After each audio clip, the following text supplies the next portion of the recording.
Ayo, it's me, the Gnome, coming at you with an alternative intro. Today we are going to be taking a look at the PDR-C, because that's the weapon you guys wanted to see. Up close, this weapon will be dealing 26 damage, landing it at 4 shots to kill. This will drop down to 17 damage, landing it at 6 shots to kill. This is in the better end for the SMGs, as most of them will drop down to 7 shots to kill. However, it does share this trait with about 3 other SMGs. As for the headshot multiplier, it is the standard 1.4, which does mean that you will need to land all 3 bullets in the head in order to actually take your shots to kill down to 3.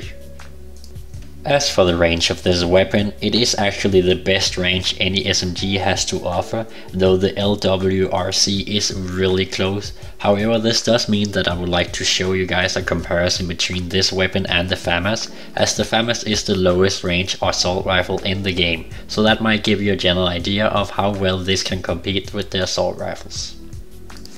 Interestingly enough, this is likely one of the SMGs you will get the biggest benefit from putting either the precision barrel or the modified rifling attachment on. It may not seem like a lot, but if you can recall my MP7 video, you could see that in that one you only got about 1 or 2 more meters to work with by using those attachments. And this is probably some of the best stuff you can expect from an SMG with either of those attachments on. As always, I will provide you guys with a visual representation. This is the furthest range of which you can 4-shot people, and this is the range where you start needing 6 shots to kill. While this range may seem impressive for an SMG, it's actually not all that easy to make use of. You see, the recoil of this weapon is pretty unpredictable. It has some different patterns it chooses between, and while some of them are controllable, some of the others are just not predictable at all. So you may have some luck with this gun when you're aiming down sight and be able to hit people fairly easy, but in other times it will just screw you over. Moving on to the fire rate, which is 800 rounds per minute. Like the damage, this is also in the better end for the weapon, as it's only outclassed by 3 other weapons in the game.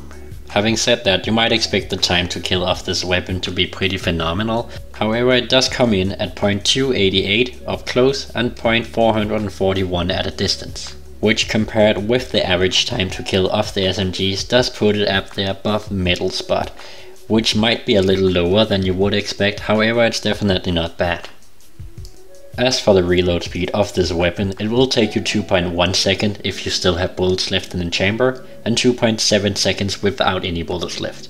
This will be taken down to 1.6 seconds with bullets in the chamber if you're using the quick reload perk, and 1.9 seconds without any bullets left in the chamber while using that perk. The weapon does hold 30 bullets in its magazine, and you will bring 120 bullets with you into combat when you respawn. This cannot be extended through the use of an attachment. All in all, this weapon is actually fairly good. Most of the things it does pretty well. However, obviously the recoil is the one big thing holding it back. So I do suggest that if you're going to try this weapon out, the recoil is what you focus on when it comes to your attachments. Though, as I did mention earlier, some of the recoil patterns are actually manageable. It's just the randomness of the patterns that can really throw you off.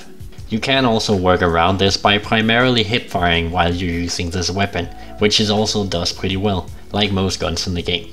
If the hip fire is going to be your go-to tactic, you might want to consider putting on the laser sight and maybe the precision barrel actually. While the precision barrel and the modified rifling for that matter doesn't add all that much for the SMGs, it could be a fun thing to try out, as this is potentially the SMG the precision barrel will help you out the most. And if you're not aiming down sight, you will not need any recoil reduction or a sight for that matter. However, if you are planning on using it in a more regular way, I would definitely suggest a sight on it and something to reduce its recoil, whether that be the compensator or the muzzle brake. Now, I do believe that's everything I need to cover for this weapon. I do hope you enjoyed the video, and until next time, take care.